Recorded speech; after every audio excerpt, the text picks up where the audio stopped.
ahead and officially get started. Welcome everybody to our, I don't know what number this is, third? Fourth? I think it's our fourth dev stream. We have some really awesome, thanks. I'm glad y'all are keeping count. We have some really awesome guests today to talk to you directly from our dev team. We have Kyle and Christina, who are senior environment artists and world design director. And they're here to talk to you about, kind of a few various topics, I guess. They're going to talk about probably like our, how we kind of design our worlds and how we kind of approach designing our first biome, the Embrace, that you guys have been playtesting on if you've been in the playtest group. And also talk through some of just like how we think about level design and incorporating narrative, how the workflows work, all kinds of fun stuff. So hopefully you are ready for that. But first, we'll give them a chance to introduce themselves. So maybe Kyle, do you want to kick us off with an intro about who you are, a little bit of background? Sure, yeah. My name is Kyle. I am an environment artist. I live in Minnesota. I got into the games industry about 10 years ago, working for a company called Servo Studios and making a game called Guildlings. Worked on that for about 6 years, did random contracting, and then started at Treehouse 3 years ago. I used to play a ton of games. I don't play as many anymore. My favorite game of all time is probably Riven. Maybe Wind Waker. Wind Waker. Nice. All right. I'm Christina. Hi, everybody. I have been in the industry since, I guess, about 2015. I went to school for game design. That's when I graduated. I'm originally from Chicago. I'm in Seattle now. I started in the industry in QA. I worked at NetherRealm and Deep Silver Volition on testing Mortal Kombat and Volition's title after Saints Row. And then I moved out to Seattle to work at Bungie on Destiny. And I worked on rewards, economy, monetization, seasonal events, stuff like that. And then I came to Treehouse about 3 years ago, and I've been doing game design and level design here, and working with our awesome team to build all sorts of cool levels and maps for you guys to run around in. Awesome. And if you don't know me from the other streams, my name is Stephanie. I am the lead producer here at Treehouse, so I handle our roadmap planning, how we work on projects, how we allocate our team resources, how we get the game into your hands every couple of weeks. So that's a lot of what I own. Awesome. But yeah, so let's kick it off. So I think our first topic is actually the start of the Embrace, which I think as people in the playtest group know is our kind of first playable biome that we've been playtesting a lot with y'all. And I think they want to share a little bit about how it came to be. So Mina, you want to kick us off? Yeah, I'm going to share with you guys our Miro board. So Miro is our whiteboard program that we use to collaborate. And I'm going to share my screen. You guys should see a Miro board and show you the top secret stuff. Can everybody see it? Yep. Okay, cool.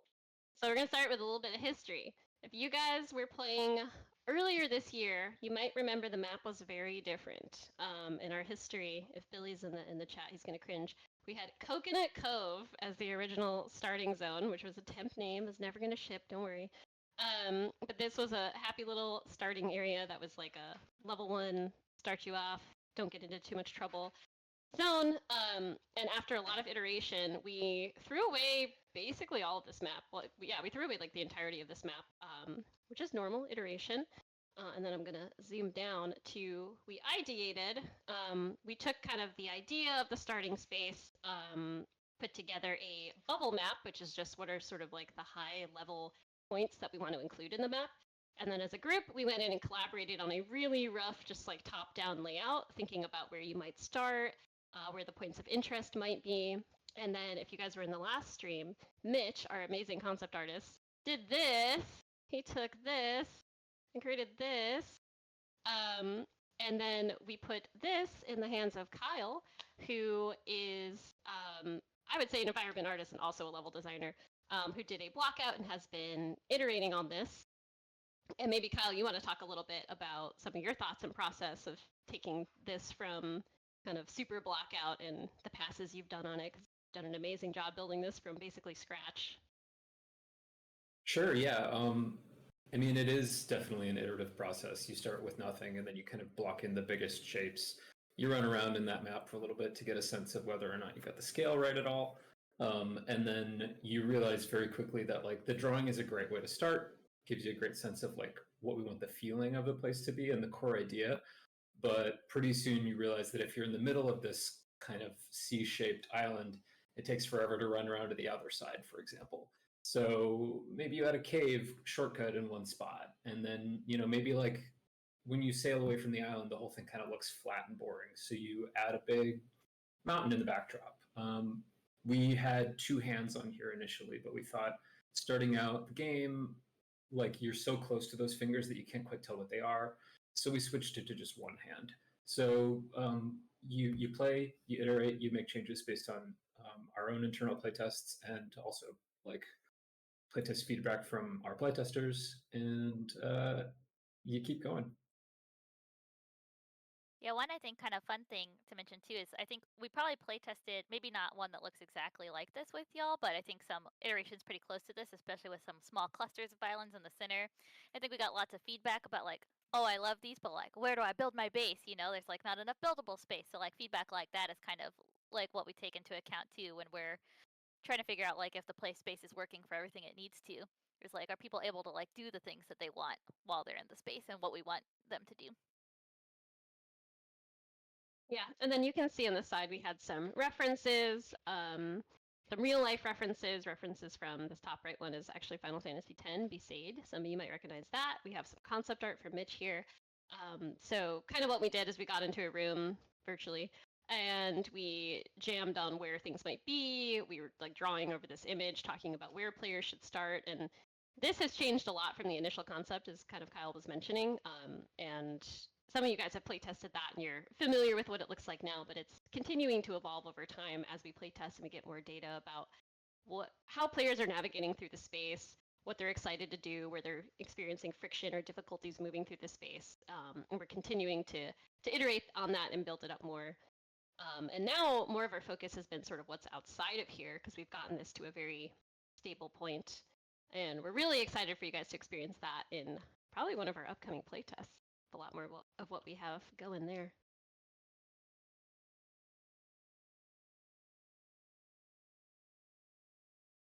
I'm muted. Oh, Does anyone have muted? any questions about any of the stuff? Because I think we can probably stop in the middle if there's anything that you really want to like ask while we're looking at either these concepts or anything like that. Let me make sure that there's no one posting in the other channel too. Oh, No, not yet. I see Okay. Neepy is typing. Turtle. Typing. Don't worry, there will be turtles eventually. But yeah, I can give a sneak peek to some of the other stuff. I won't go too in depth into this, but while we were doing this, we were simultaneously doing the same thing for the Greatwood, which was internally called the Spiritwood, and then briefly called the Veil. And we did a similar process where we have the bubble map. We did some top-down sketches. We have the concept art, and again, it continues to change as we iterate. We have Mitch doing some awesome paintovers of some spaces that I put together. We have some reference on the side. And this will also drastically be changing, I think, in the future playtests. As you guys know, we are disabling that for the upcoming playtests, but eventually we will bring you back into the Greatwood, and we're really excited to do so.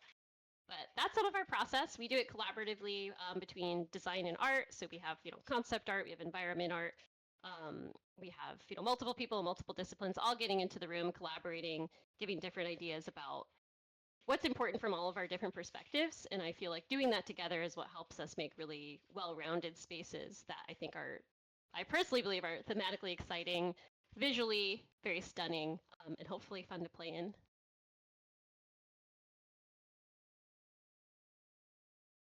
Yeah, you should zoom in actually on some of those Greatwood concepts from Mitch because they are beautiful. Yeah.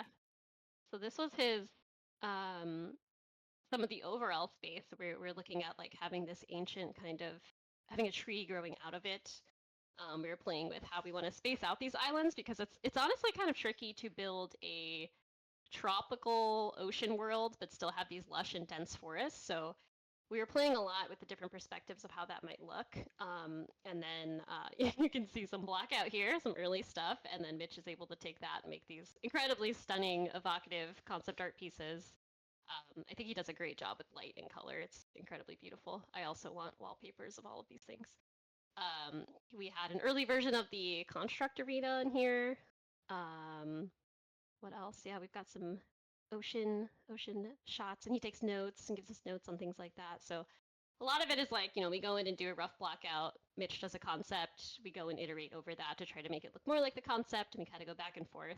I think this is probably my favorite piece. I really love the lighting, and I just want to like jump into this and explore.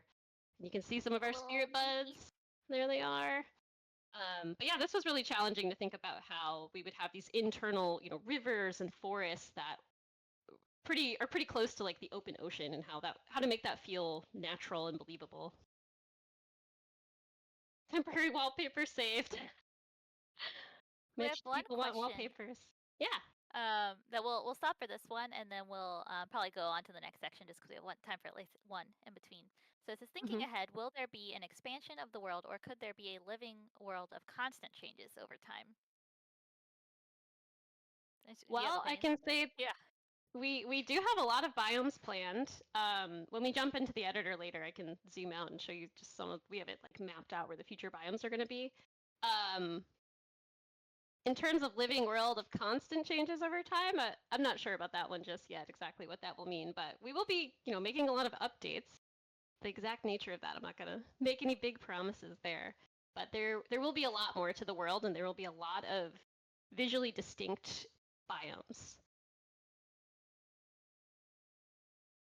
Awesome. Cool. Is there anything else on this mirror that you wanted to show, Mina? I think that was it. I don't know if Kyle, you had anything to add, but most of this is like our working scratch of, this is just like working through what biomes are. We have some really old stuff in here. We have some world map and my thinking through biome progression, but we're not going to get into that. That could be a whole different stream, I think. So I think that's all I want to cover from this map today. Awesome. So maybe we can hop over to Kyle talking about the new construct arena and some of the work you have in progress, if that you wanted to share. Sure, yeah. I will share my screen. And also, I think people probably saw in some of those snippets in the board, and also if you've been in the playtest group, have seen some of the evolutions of the boss from when he was a little white sphere in a random forest to a little white sphere in a big arena, to like maybe even like the most recent boss fight. So we're continuing to iterate on that to make it a really cool experience, and that's what Kyle's going to show you. So those of you who have been playtesting might notice that we have a new feature out in the sea, which is the body of this fallen ancient. Yeah, go ahead, Kyle. I will make our way over there as you narrate. Cool, yeah. So we wanted to experiment with having the ancient be the first thing you see when you emerge from the starting lighthouse area, to give you sort of a goal to work towards. Right from the start, you could swim or island hop over there, but you wouldn't be able to access the arena itself. So we wanted that to be within view as you're on the beach building your house, as kind of just this like reminder of the core of this world.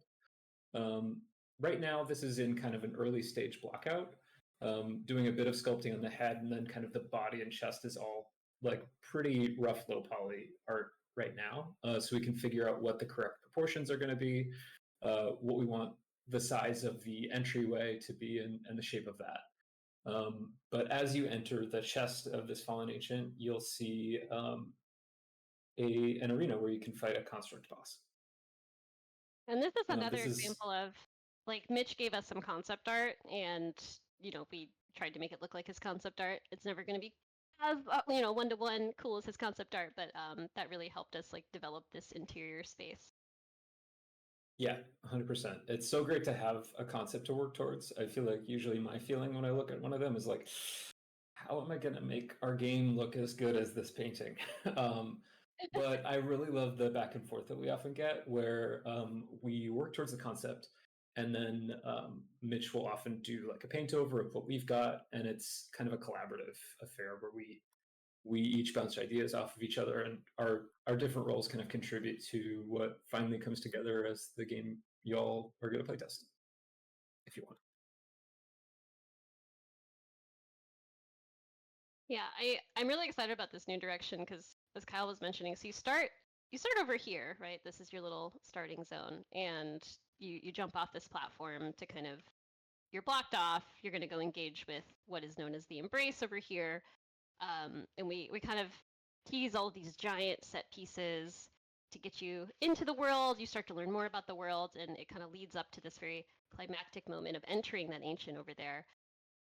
But you can see there's pieces sort of strewn about the ocean, and then eventually you will make your way over here.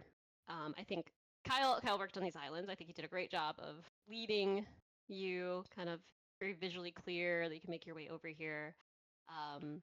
And then we have the very cool set piece up here. And then, as we were saying, some of you might have experienced the old fight that was in more of like a constructed arena, but in here it's meant to be more of a naturalistic place. So you'll find your dormant spirit over here, just kind of hovering up and down. It's all in the same room.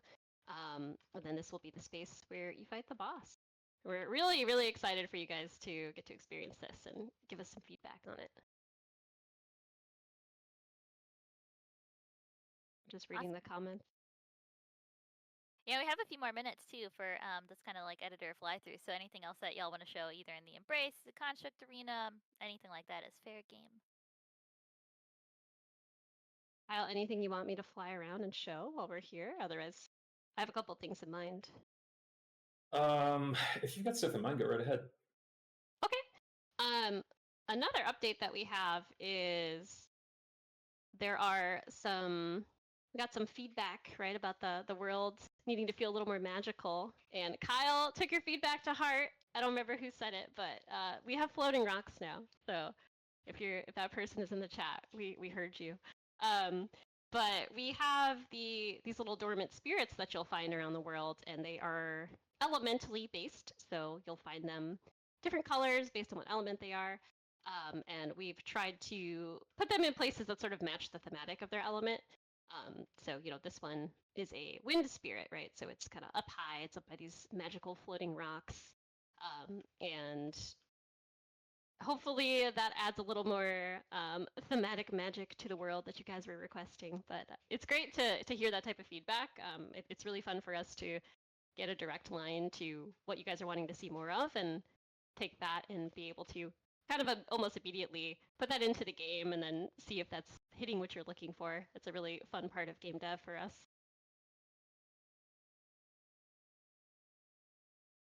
Yeah, one other that's gonna hurt when I fall. One other, I think, hopefully cool thing that you'll see in an upcoming playtest that's a little different is I think y'all have seen how we've been changing some of the spirits, like playtest over playtest. So I think like originally it was just like a rock that you fed clams to at some point. Eventually it became a different kind of looking thing that you fed different resources to. And we've had like mixes of like there's a lot of them, there's just a few of them. You take all of the mana shards and like bring them to your like spirit anchor and you awaken kind of random rolls. We've been like kind of working through a bunch of like mechanics through that, and hopefully in this next iteration will be really exciting because we've kind of split some of those apart. So you do still find these magical resources in the world, which will hopefully also help address probably some of that like feeling of like, oh, I wish there was like a little bit more magic, because you'll kind of like have like more touch points with some like magical resources and things to gather and refine in the world. And yeah, like Mina said, you'll kind of find these elementally based spirits in the world that I think currently you will still have to offer to them. But so you'll take your magical gathered resources, when you find these, you'll offer them like up to the spirit, and you'll kind of take that spirit back. And every time you find one of those like little glowy spirit elemental rocks, that will actually guarantee that you're going to get a spirit versus like it being like a randomized roll between like a resource and a spirit.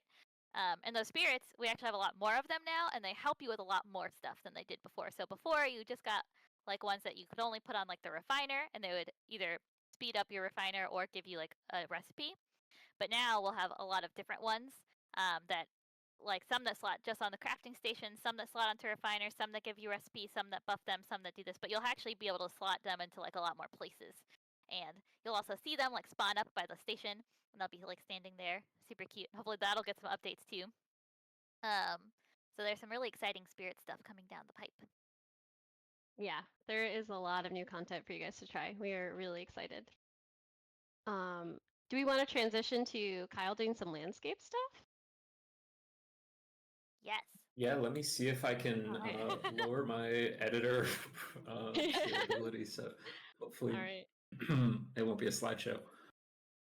You might want to describe it before you go in, just in case. So Oh, if are we running into trouble? How's it looking? I can hear you Okay now. now. Okay, that's good. Let's give it a shot. I was gonna show you guys how we get these kind of organic land shapes. There's a tool in Unreal called the Landscape Editor, which allows you to kind of paint the terrain, which makes it really easy to quickly iterate on these spaces. You can see we've got kind of a nice flow between islands, this like swirling shape. A lot of our other art is what's called a static mesh. So it's just a freestanding textured mesh that's imported from another program. But the landscape, let's see. Oh, okay.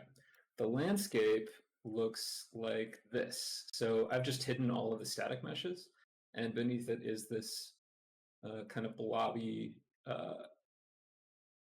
sand and grass and cliffs that you see here. So the landscape tool allows us to paint like, okay, hold on. Is my computer going to be able to handle it? Like so, and kind of extend sand wherever we want. You could sort of, like sketch out a cliff, erode it, flatten out an area if you wanted. And by doing that, we can pretty quickly build an island. So I could say, for example, I'm going to set my height here to 100, which is the height of our sand. And I'm going to say only raise the landscape, don't lower it. And by doing that, I can add a nice sandy beach here. And you can smooth it after that if you want to kind of have a smoother approach from the water to the sand. And that's basically how we build these islands. So after you get your, I'm going to turn these clouds off so we don't get cloud shadow. After you get your base island, then I would grab a rock and pull it in here and kind of try to cover up some of the parts that don't look as good. And by combining these rocks and the landscape sculpting, we get what hopefully looks like a nice appealing island with smooth gameplay spaces.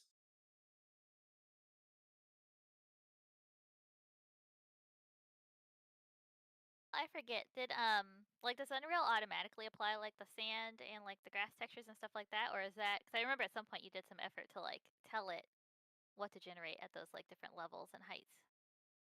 Yeah, so we create what's called a material, which tells the engine what the landscape should look like. So right now it's saying, okay, make it sand up until a certain height in the world.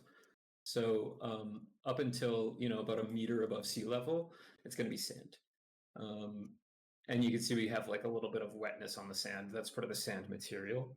And then after that, if it's flat, make it grass. So if it's above a meter above sea level and flat, then we should put grass on it.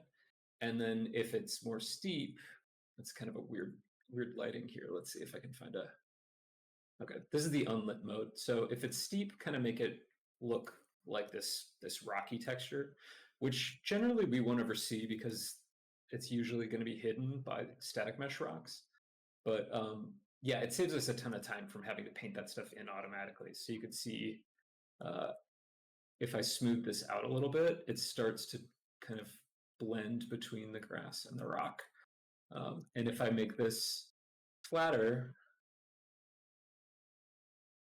like lower, it'll turn to sand because it's not at that height of grass anymore. So it does, it's not built in exactly, but we have built ourselves tools that make it much more convenient.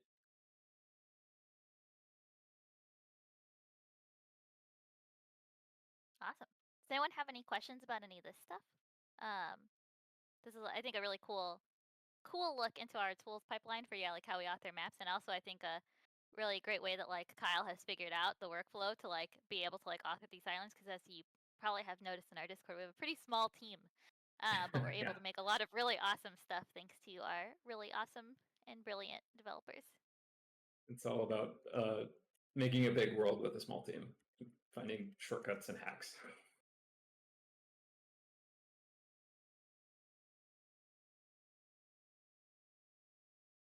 So yeah, the first question on the field: how do the colors of these textures change from biome to biome?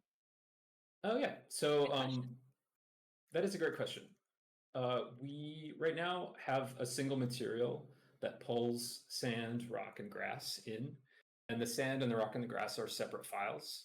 And each of those files says, okay, this is what sand should look like. You know, it should be this color. It should have like a certain, I don't know if you can see this, but like a certain kind of a lumpiness to it. Here's what grass should look like. Here's what rocks should look like. And then later, when we create a new biome, we can use the same logic to combine those layers, but we can swap out the layers. So if we wanted to have snow instead of grass, we would just say, all right, above a certain level, you know, and if it's flat, give us snow.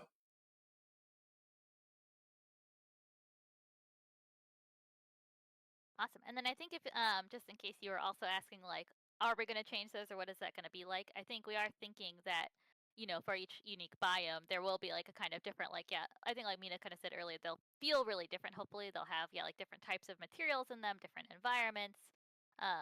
You know, I don't know exactly like which ones we'll like end up shipping with, but like ones we've talked about is like, what about a biome? I think Mitch talked about this in his dev stream too, actually. Like, what if there was like a desert biome where like all of the water was sand and like the whole landscape was like desert, and like how do we execute that? Or what about like a frozen biome where like the water around it is actually like ice instead, and you have to like break through it, and so all of that landscape would probably be, you know, obviously changed to feel icy, maybe be slippery, who knows. So that's a little bit more to hit on some of that question. Anything you wanted to add, Mina, or did I cover that? No, I think that covers it. Awesome. Any other questions, or is there anything that y'all want to show in addition to like what you've already shown? I don't think so. I think we could do a Q&A. Awesome. Okay. Well, Kyle, you are free. You can keep your editor open if you want, but you're free to shut it down.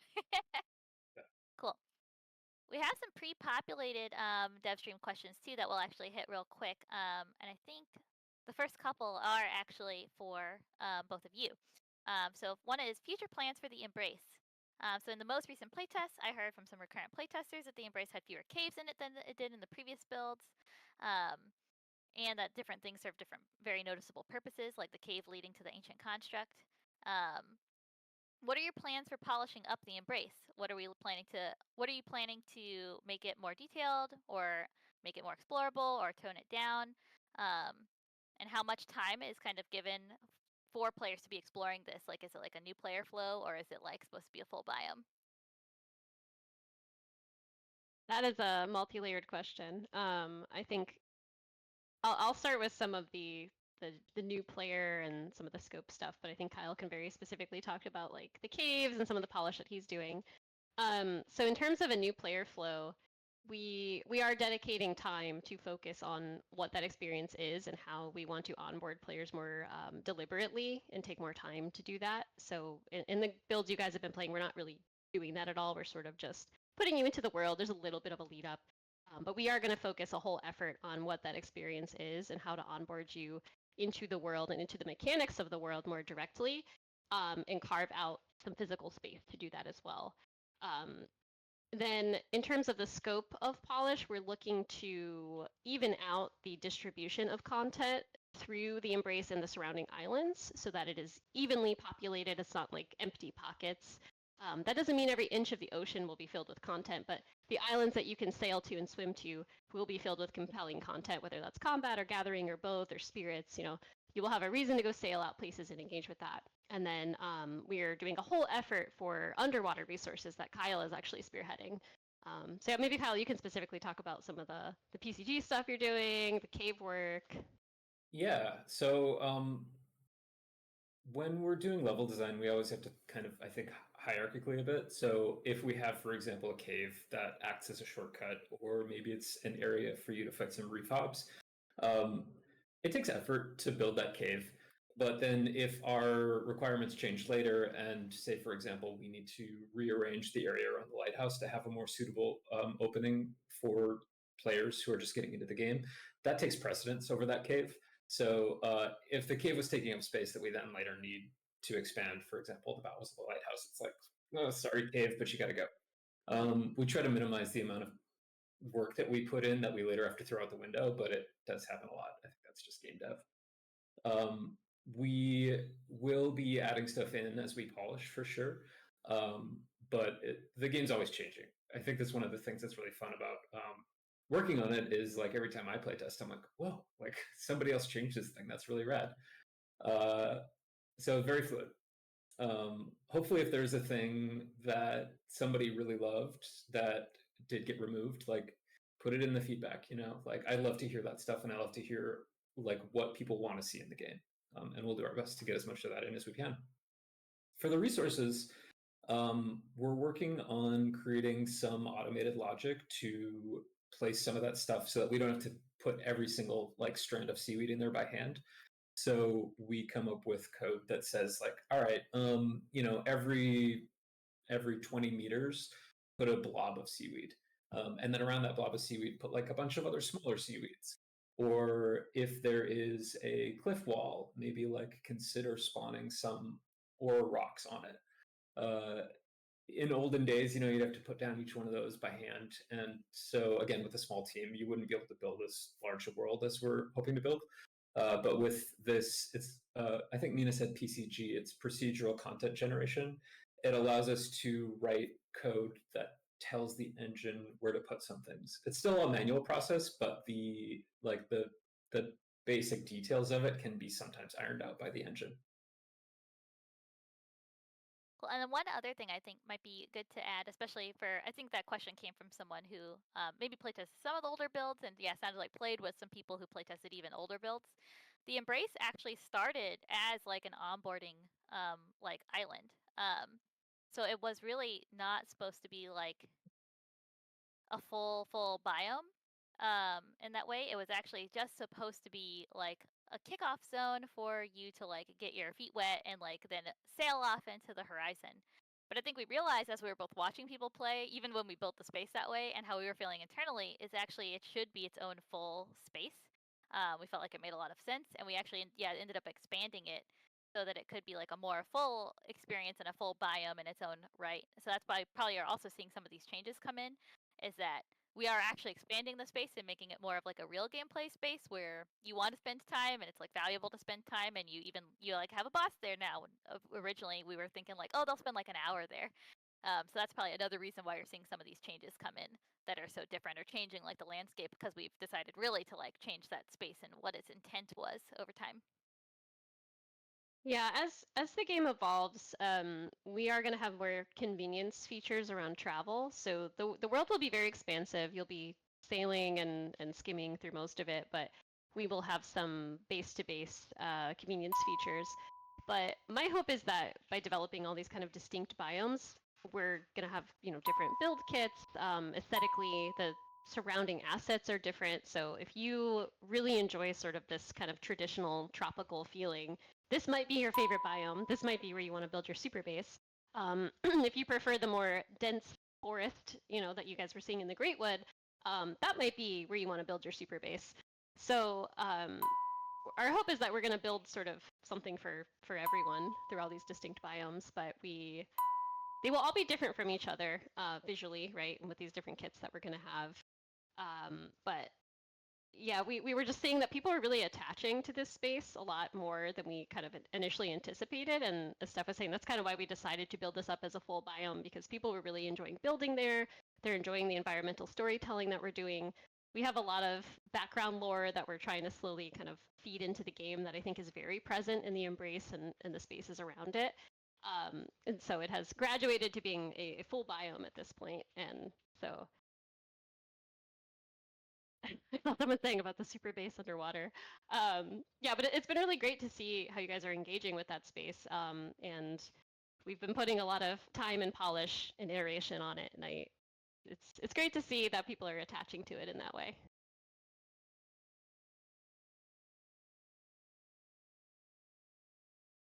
Steph, I think you might be Oh, muted. you're muted. Hello? Hello. That's weird. I wasn't, but the computer decided I was. Um, okay. So another one was actually how the embrace teaches you. So kind of how do we envision the embrace teaching players like how to experience the game? And in this question, they're like, there's obvious things like teaching the player how to gather, craft, and build. But after that, how do you see the island teaching the player how to explore, what they should be looking out for, what their goals in the world are, and what kind of work goes into blending mechanical tutorials with narrative hooks and world establishment? I This know is it's a like Mina will very love this question.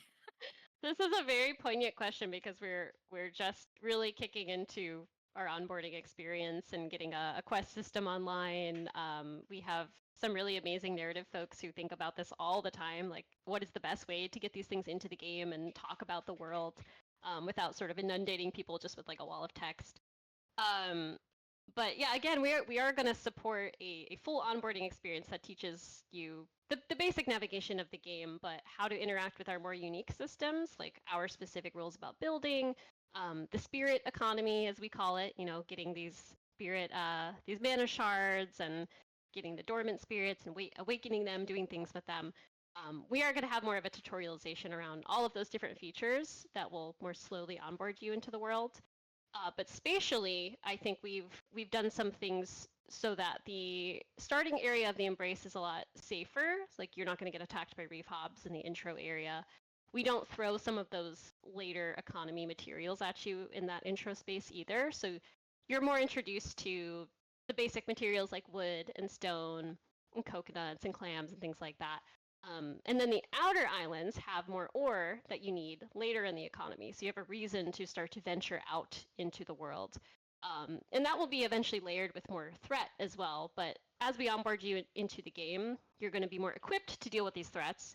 You'll start to push outward. You'll get new materials that you bring back. So essentially, that's a traditional survival crafting loop. But I think that we are reinforcing that spatially through the level design as well as through our mechanics. And Kyle, maybe you can talk about some of your thoughts about how you've spaced out some of the islands and the caves in particular too. Yeah, I do a lot of playtesting myself. When I'm figuring that stuff out, I hop in the game and I just pay close attention to how I'm feeling at any given moment. And if I feel like impatient, like, oh my God, I can't believe I have to run so far to get to this thing, then it's like, maybe there should be a shortcut here. But then, you also think, okay, well, maybe we do want to introduce a little bit of friction. Like, if everything's right at your feet, it's not a game, right? Like, so it's just kind of, it's designing, taking notes, it like testing, iterating. We want our islands to feel kind of close enough together to give you a sense of like, I can move from this one to this one without having to kind of like cross the whole ocean. But we are a game built around an ocean world. So we want to have players in the water also and like experiencing some of the systems that we hope to really develop in the future in the ocean itself.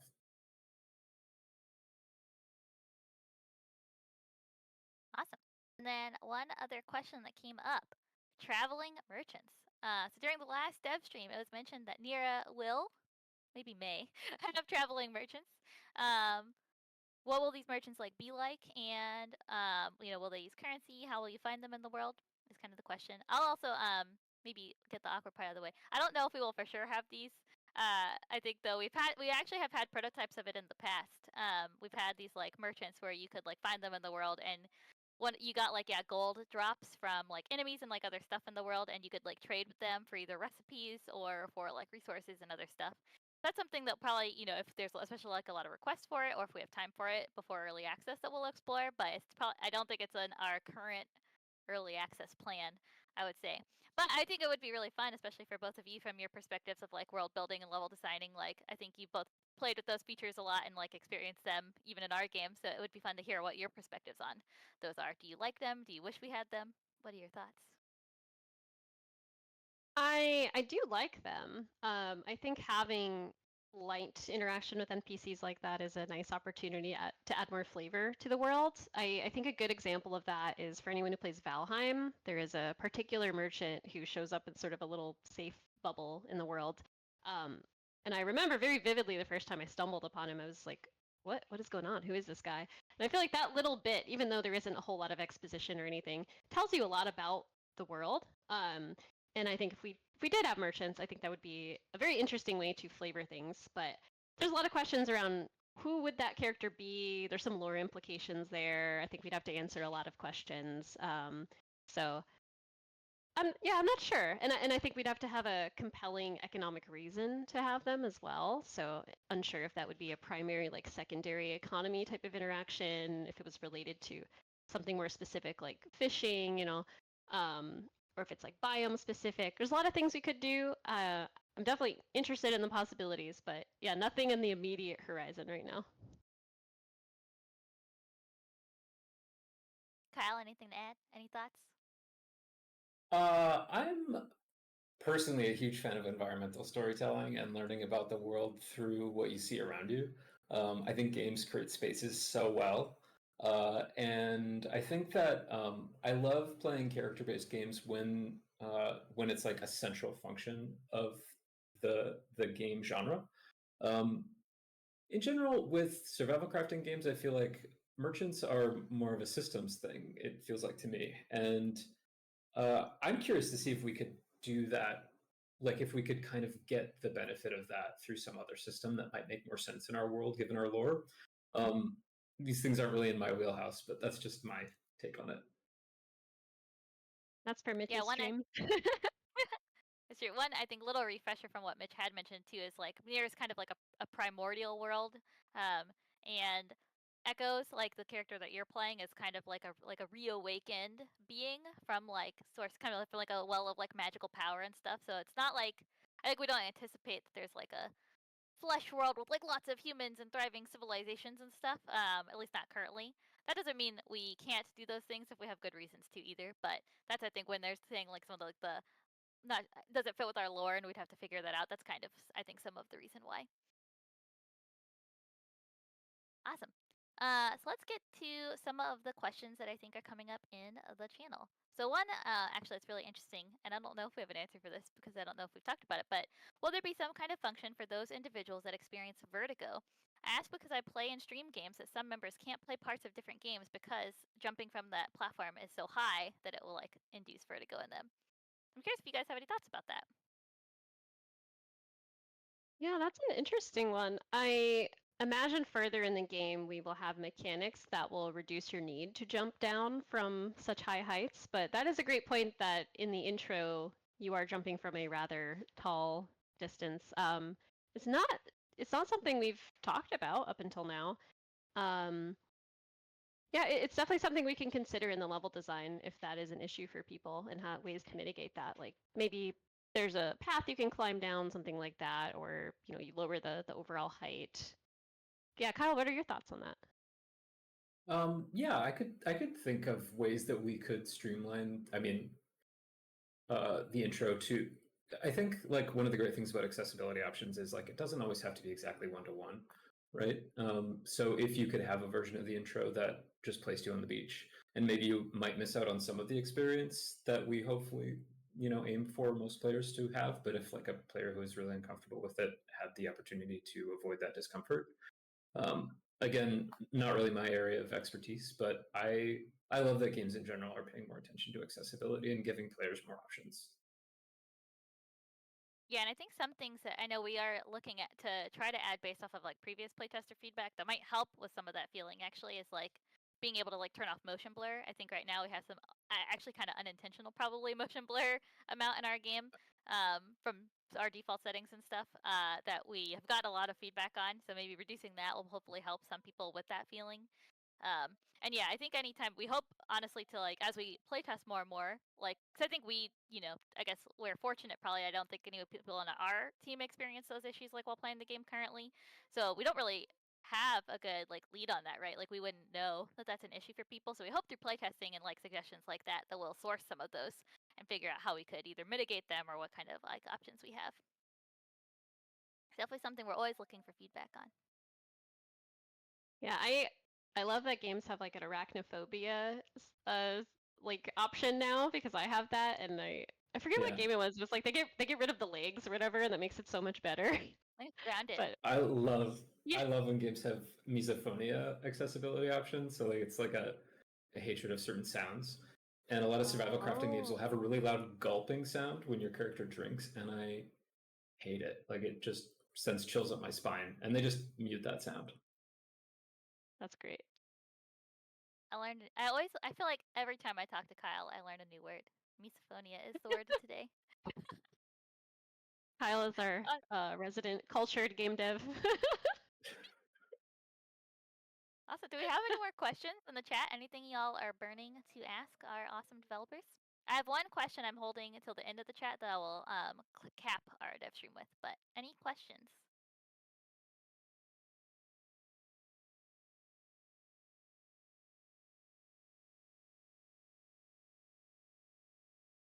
Some people are someone's typing. typing. Yeah. So Grace, I think I'm trying to remember which part you left at, but I think it's mostly been Q&A. So hopefully you'll catch that in the VOD. We didn't show any more like cool concepts or anything that you missed.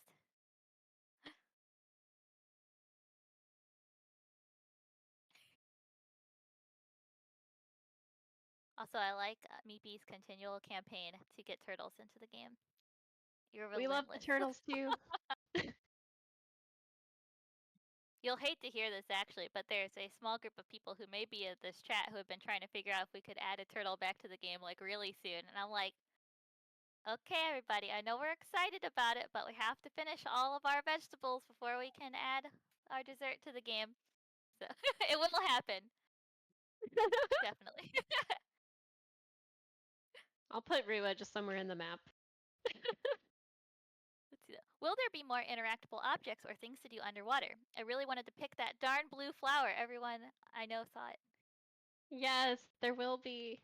Looks at Kyle. That blue flower was my fault. I'm sorry, everybody. It looks very interactable. Yeah, we will be updating with underwater resources hopefully very soon. We're doing a whole big pass on that. We have like a Jira task that's like, underwater is compelling to explore. We're working on it. But yeah, I think part of the promise of being in a water world, making a seafaring ocean game, is that there has to be stuff to do in the ocean above the sea line and below it, right? So we want to have reasons, or we will have reasons for you to jump into the water, swim around, collect things, interact with things. And same above water, sailing around, skimming around. There will be combat opportunities. There will be things you can go collect, adventures you can have, etc. So we definitely want to make sure that space is treated as a first class, not necessarily a biome per se, but a gameplay space that is compelling and engaging for you to continue to explore over a long period of time. Someone said, "What is a sheep shark?" I know, you poor That's our soul. company lore. Do we have a sheep shark emoji? Is Mitch here? We need the concept art. The sheep shark is a long foretold item that was in the game a while ago actually. And I think we posted some concept art of it before, and we had a lot of people latch onto it. It's not. I don't think sheep shark is currently in the game, or maybe it is if you I think have a rare fishing drop. But hopefully we'll bring it back in a more prominent way because everybody loves it so much. But that is a good. I think the sheep shark is a good piggyback off of that too, along with I think adding like gatherable content underwater and other stuff like Mina said. I think we'll also hopefully add like combat stuff that is in the water at least. I'm not sure for signing up for under the water quite yet. But also I think like we want there to be like ocean life in the water too, like schools of fish and like maybe sheep sharks and like other things that you can kind of see to like give the world more life. So that's definitely something we're hoping to add and expand in terms of like the underwater content. Are you going to immortalize the chat bubble? I think they mean Charles, the old boss. He will live on in Maybe? this emoji. I won't say there won't be Easter eggs. There might be room for Easter eggs. We'll see. That would be I'm a not real sure. deep cut. Only That's what's in original the contestants underwater know. cave. Awesome. Let's see, we have Are there any more questions? We have a few minutes for just a few more before I have to cap it with the one I have queued up. Grace did ask about the bulwark pet. The traffic cone is the the mortar enemy, because it's just like a giant. Yeah, traffic cone. Some things are blackout, but yeah, we won't shoot with the traffic cone. Oh, bulwark pet. He just needs some balance. Yeah, I think some playtesters found the placeholder bulwark that Ryan had placed on a secret island in the build last time that you can go up and pet. We are not signing up for pets quite yet, unfortunately, much to my chagrin. But I think we definitely want to have critters and other things in the world that people are excited about. Hopefully, that will have some interactions. And I know we all kind of dream about having pets someday, but it's pretty far off. Not going to be with our early access, just because it's a good chunk of work, I think, to make a system that would fulfill, I think, the things that people want out of a pet system versus like just being like a little placeholder dude. But so hopefully we'll be able to fulfill something there in the future. We do have an awesome animator, Andrew. Andrew's in the chat. He brings all of those cool things to life. He did animate the bulwark, so I don't know. But yeah, we're no promises, I guess. But bulwark plushie. Oh, where's Michael? I know. We can start our merch backlog. Awesome. Okay, I will get into the last question that I had queued up, but if there's another question while I'm talking over it, feel free to post into the dev stream chat. So a good question actually came up that I think we've been thinking about but not posting about for a while, which is from Nexus Cupcake. I noticed on Steam that the early access release date says 2024. I'm wondering if Treehouse is still planning on this or if this date will be moved. Because as much as I really want to play the game, I certainly don't want the devs to feel rushed about its development, and putting out something too early can be the kiss of death for a game. So this is a great question and something we have been meaning to update people on, but haven't really had like the right opportunity to update it. And also, we really appreciate the way that this message is phrased. I think it's really sweet for y'all to be concerned about us and also so excited about the game. We are going to push our release date back. So that is something we've been kind of waiting to like update on because we want to also launch some more information about it. Because you guys have been playtesting and seeing the game as it's been developing, but not everyone that's going to visit the Steam page is going to have that context. And so we've actually been making a lot of changes to the game that they don't know about. So we're kind of trying to bundle that all up in like a big moment where we can share like the new info about the game and like the features that it's going to ship with and share that new release date at the same time. And it's kind of like a bit nuanced in terms of exactly where it is, but we are thinking for sure it's going to push into 2025. We're hoping not that far into 2025, so we'll kind of be tracking that as we develop to see how what's like the right window to like launch the game at, and not just like so that we can even have time to finish it, because that's like one consideration, but there's all kinds of things actually that go into picking the release date for a game. Like, is another big game coming out at the same time? Is it coming during like a holiday where people aren't going to like want to play your game because there's like too many other things to do, or is it just coming at like a weird moment in the market? So that's kind of something we'll have to consider as we like kind of pick our new date. But so hopefully we'll have some updates for you soon, more like an update to the Steam page about like the new info about the game that you have been seeing for the people that have been playtesting, and more info for the people who have not been playtesting yet, and with a new release date that we'll hope to share. But definitely expect it to be in 2025. We got a question about playtest. Yeah, so we're trying to playtest actually every 2 weeks or so. That's I think our current cadence. That lines up with our development process actually, just so you know. So we kind of we work in a 2-week cadence, and after we like finish, it's called a sprint, if anyone's really curious. Get on my producer soapbox for a minute. But after we finish our sprint, our 2-week kind of like box to kind of push the game as far as we can and do all the things we need to do, we kind of cut the build. We give ourselves a few days to try to fix any issues and like stabilize it to make sure it's like a good play experience. And then on the Wednesday after that, we ship the build to you. Assuming we can, assuming it's stable. So we're trying to do that regularly every 2 weeks, and we're trying to also invite new people to playtest every time. So for people who are already in the playtest, that have already like got invited, you will continue to be in the playtest group. We're not like excluding people or removing people for different time periods. but we are inviting new people every time so we can continue to expand that pool. So you should expect the next playtest, and I think actually probably Cheery's posting something on social soon, on the 28th. That is our target. So we'll let you know if it moves, but that's the date you can look forward to. Cool. And I think we are at time. So if you have, there are some questions that were in the dev stream questions I saw people post. Actually, some of them went away, so maybe someone deleted it. But we probably won't answer all of those. If there's questions that come up in those dev stream questions that are maybe more appropriate for a future stream and don't quite fit into this content, we'll probably curate them that way. So we picked the ones I thought were like most relevant for this time. So if you have questions between now and then that you want to kind of queue up for a future dev stream, I would suggest posting them there. We're definitely like looking at that and trying to make sure that we cover those. And hopefully we answered a lot of your questions today, and hopefully this was really awesome. I hope you enjoyed the stream. Thank you, Mina and Kyle, for coming and showing us all of your really awesome workflows and thought process, and I really appreciate your thoughtful look through the game and also about the playtest feedback. Thanks, everybody. We Thanks, appreciate Steph, you and thanks showing up. everybody for joining. Thank you. See you Thanks. next time, 2 weeks from now.